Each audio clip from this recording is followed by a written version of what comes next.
Major arrests occurring in the NBA and all throughout professional sports over gambling rings. This is something that doesn't surprise me at all. It was something I predicted when they started to promote gambling at sporting events, putting gambling in the faces of people that are already struggling or vulnerable to addiction is one of the most sinister things I've ever seen. And if you ever want to ruin your life, not just ruin your finances, that's going to be a given. But if you ever want to ruin your life, then either form a gambling addiction or marry or date somebody with a gambling addiction. These addictions are heavy. They can put you in such a financial hole that people have unalived themselves over this. It is something people tend to keep quiet to themselves. It's something that people don't listen to. When I talk about it, people are going to ignore me until the problem gets so bad that they can't ignore it or something terrible has happened.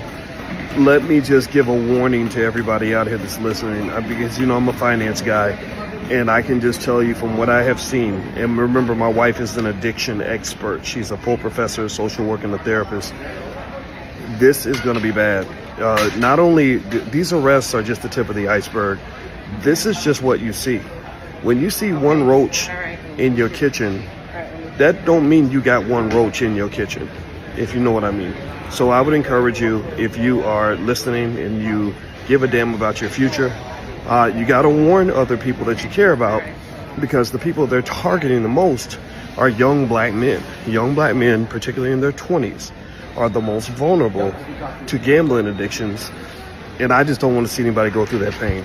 So the internet exploded today with arrest of high-profile coaches, athletes, and talk of more arrests to come from this gambling situation that's going on.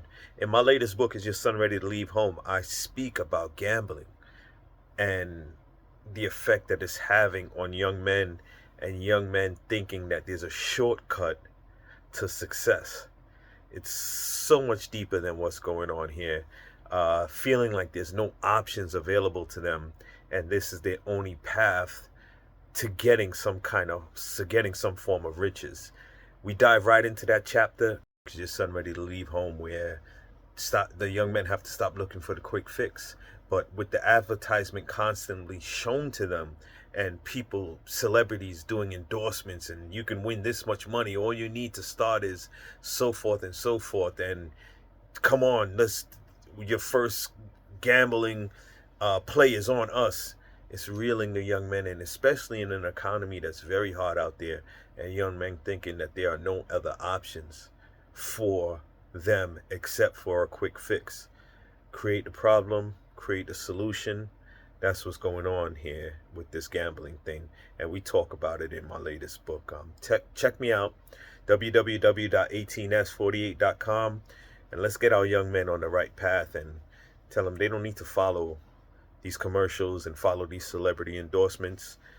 Take your time. Let's learn some investments, long-term stocks, and stop trying to look for the quick fix. Any successful business person is going to tell you that there's no such thing as a quick fix.